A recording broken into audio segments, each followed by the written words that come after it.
My name is Matthew Harrison, and I'm talking to you today from Multicultural Studios, where we are recording from the heart of Canada. Today, I want to tell you a story about a guy I had the privilege of meeting, but to tell the whole story, we'll have to go back about 5 weeks. I was up late scrolling through Instagram Reels when I saw a guy running across Canada. His name was Ryan Keeping. He was somewhere in Quebec at the time, and I went to his page and saw he's running to raise money for the Heart and Stroke Foundation of Canada by running across Canada, the whole country. I knew he'd be coming through Winnipeg at some point, and I had to meet this guy, so I shot him a message asking if I could interview him. He got back to me and let me know that I was more than welcome to come and interview him, but I'd have to join him on the run.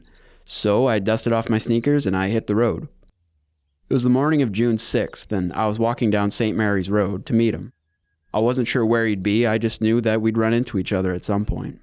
He came around the corner, and at a slow but constant pace, he had a few people around him, but there he was. He said, "Are you jumping in? You're a legend." And as we went through the city, that's what he said to everybody who joined up with him. What Ryan expects from himself is to make it across Canada in 99 days, running 75 kilometers every day for a total of 7,386 kilometers from coast to coast. On April 1st, Ryan started his run from St. John's, Newfoundland. Since childhood, Ryan has been inspired by Terry Fox's Marathon of Hope. After seeing what Terry was able to do given his circumstances of having lost his leg to cancer and battling cancer while he ran, Ryan decided he too was going to run across this great country. While Ryan is inspired in large part by Terry Fox, he has his own cause. Terry Fox raised money for cancer research, but Ryan is raising money for the Heart and Stroke Foundation of Canada because of familial connections he has. His father, grandfathers, and both his siblings are affected by heart disease. On his website, Ryan says he wants to help other families who are dealing with heart disease as well. Ryan's run is unsponsored, relying solely on donations and his personal savings. Of the money donated to his cause, 80% goes directly to the Heart and Stroke Foundation of Canada. He just turned 27 years old on June 13th, hailing from Halifax, Nova Scotia. A year and a half ago, Ryan decided he was going to take up running. Not in the conventional sense. He wasn't going to do a walkathon or go do a fun run. He decided he was going to push his limits and he was going to become an ultramarathon runner. Ultramarathons are runs of 50 kilometers to 100 kilometers. Some of them go 200 kilometers or more. Having only gotten into running a year and a half ago, he did his first ultramarathon. It was about 50 kilometers. And 3 days later, he did one of 60 kilometers. 4 days after that, he did one of 70 kilometers. A couple weeks after that, he did one at 80. And he did his first 100 kilometer run about a month after that. I asked him, "So do you do a lot of ultramarathons?" And he said, "Well, at this point, I suppose I've done 67 in a row." 67 days is how long he'd already been on the road. He'd covered over 5,000 kilometers between the East Coast and Manitoba. To train, he was running 3 times a day, and that was to mimic his pattern of running throughout the run across the country. Going 75 kilometers a day, he breaks that down into 3 chunks of 25 kilometers each. Between the chunks, he rests, he eats, he does whatever maintenance he may have to do, and then he keeps on going. He's been preparing for this run for about 4 or 5 months. He quit his job, he took a line of credit, he bought a van, he trained, and now here he is. His life, he says, was destined for something huge, and that's ultimately what inspired him to go about this venture. He didn't quite know what it was he was going to do, but he knew he had to do something big. As a kid, he was never good at sports, but he always gave 110% effort, so he figured that mentality would apply well to ultramarathon running. He said that's the kind of skill set that you need, is the ability to go through the pain and keep going no matter what. It was one day he was watching David Goggins' videos and he thought to himself, "I think I can do that." All the while, he's been inspired by Terry Fox. And while he keeps the story of Terry in mind, he really wants to see just how far he can push himself. He says he's obsessed with seeing how far he can push things, to really push himself to his limit. He understands that you can't go at 100%, and if you really did reach 100%, you would collapse. But ultimately, if an individual, such as himself, is to push themselves to their boundaries on a daily basis, those boundaries will exceed, and you will grow. This is the mentality that has kept him going for now more than 70 days running across Canada. As we were talking about what it takes to do this run and what it took to train to prepare for this, someone drove by and honked their horn and cheered at him out the window. And he raised his arms and he cheered right back. To describe him in a word would be enthusiastic. He is a real ball of positive energy running his way across the country. When I first met up with Ryan, I only intended to run with him for a kilometer or two. I only wanted to go as far as I needed to go to get the interview and write the article, and ultimately that was to be that.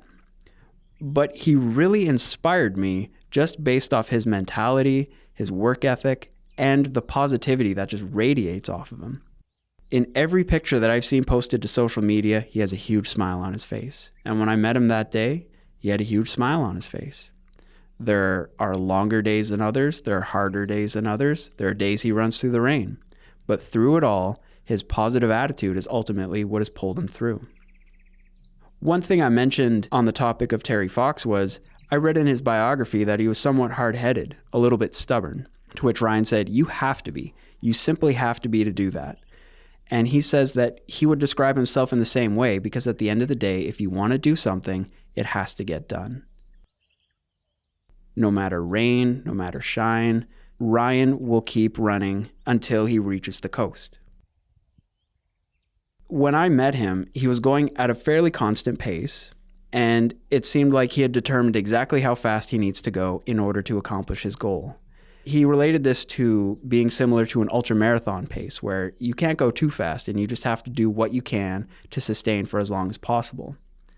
The early days, though, were a lot more difficult on him. He would say day 4 or day 5 was probably the hardest day of the run, but he knew that he had to keep going. He never let the idea that his body was too sore get in the way of getting up in the morning to start the next day. At the end of the day, from his perspective, that 75 kilometers is going to get done one way or the other. So what he does is he just keeps a positive attitude about it. And this positive attitude is what radiates off of him. This is why I ran with him for as long as I did, is because if he can go 75 kilometers, well, I can go another kilometer with him. Why couldn't I? At the end of the day, it's just sore feet, it's just sore calves. That'll all feel better, but this moment won't last unless I make it. A typical day for Ryan starts at about 5 o'clock in the morning, and he usually starts running around 6. An early day to turn in might be somewhere in the afternoon or the early evening, but some days have gone as late as 10 o'clock. At this point, he's really putting in the hours of 2 full-time jobs. It's funny to think that Ryan's never been this far into Canada before. All these new places, all these new communities and cities, all these new people, it's all totally new to him. He's never been this far west. Granted, it might be the most difficult way of getting across the country, but it's also probably the cheapest.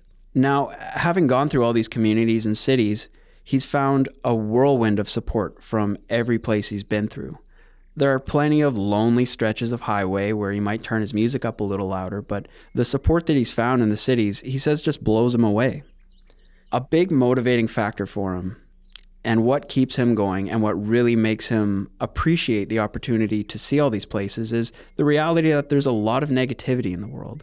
And what Ryan is doing is just good. It brings people happiness. It brings people joy to see what he's doing. And it's an opportunity to raise money for a very important cause. What Ryan sees in what he's doing is it's giving people in Canada something to cheer for and something that people can feel good about, but also something that people can come together over. I've seen pictures of crowds of people running with Ryan, and the whole time I was running with him through Winnipeg, there was people that were just jumping aboard the whole way through. From St. Mary's, down Main, down Broadway, down Portage. I was only with him a brief while, but lots of people were excited to see him, and even more people were excited to join the journey. Now, it seems like a solo venture, but it really isn't. In addition to everybody he gets to meet along the way, he has his friend Josh, who helps take care of the tasks along the way and do photography and run social media with him, but he also has his dad Scott, who drives the van. When I met up with Ryan, Josh was running with him, holding a camera. I asked if he had ever done any such running like Ryan had done, and he said he himself had done ultramarathons before. Josh and Ryan have been running together since day one, and jokingly, Ryan said to Josh, "It's almost like we're getting married out here. We're spending so much time together." And at the end of the day, this wouldn't be possible without his little team. His dad, his friend, not only do they keep him company, but they help keep him going. When he gets to the van and he's having a rough day, he still has a smile on his face, and that's going to be in part due to the support that he has. Where this all really started for Ryan is only a year and a half ago that he first got into running. At that point in his life, he didn't really like where his life was headed, and he knew he wanted to do something more. He wasn't really happy with what he was doing and kind of just said, what's the worst thing that happens if I go chase this dream, if I really push myself to the edge and I see what I'm capable of? The worst thing you can do, he said, is not try. It was a year and a half ago that Ryan made this change, and it really brings to mind a common expression that he's used all the while he's been on the road, and that's flip the switch. What he means by this is really kick into the next gear. Whatever it is you've been wanting to do, whatever it is you've been putting off, flip the switch and do it. That's what Ryan did for himself. That's why he started training, and that's why he started entering ultra marathons. To think that this guy's only been running for a year and a half, and here he is 5,000 kilometers from where he started over the course of 66 days, it's unbelievable. None of it would be possible were it not for the determination that he feels to accomplish everything that he wants. And for Ryan, a big part of his success thus far is just a positive attitude. He says he could go to the van and he could say, I feel like my legs are going to fall off. And he'll say it with a smile because that's just what it is. It's all about perspective. He doesn't let any kind of negative thoughts get in. And according to him, he just doesn't have negative thoughts. He's just a very upbeat, positive individual. There are times where he's hit low points physically, but he just doesn't let it get to him mentally. One thing you'll find if you have the privilege of encountering Ryan while he's running across the country is he's a very, very outgoing individual. He can talk up a storm with pretty much anybody, which you kind of have to do in order to accomplish what he is presently doing. A year and a half ago, he says he was supremely introverted. He didn't talk at all. And then one day he just thought, you know what? I don't like what I'm going to get out of my life if I don't make a change here. So one day he just started talking to everybody. And he turned from being an extreme introvert to describing himself as being able to talk in front of 1 million people. He says he doesn't feel the pressure of social situations. And if you just believe that you can make that change, you can do it. It's all about confidence. And if you're confident and you believe what you're saying, you will succeed if you really dedicate yourself. What Ryan's doing is raising money for the Heart and Stroke Foundation of Canada, and that's incredible. But at the end of the day, he's also inspiring a lot of people. I myself was inspired. Like I said, I only meant to run 1 kilometer or 2 with him, but I ended up going 6 or 7 kilometers. I told my friends I ran 10K, but nevertheless, I stayed with him because of what he was saying, because of his attitude. I felt my feet start to get little blisters on them, and I pushed on another 1 kilometer or 2 anyways, because I thought if Ryan Keeping can get this far, I can go another 1 kilometer or 2. So the question remains, what's next?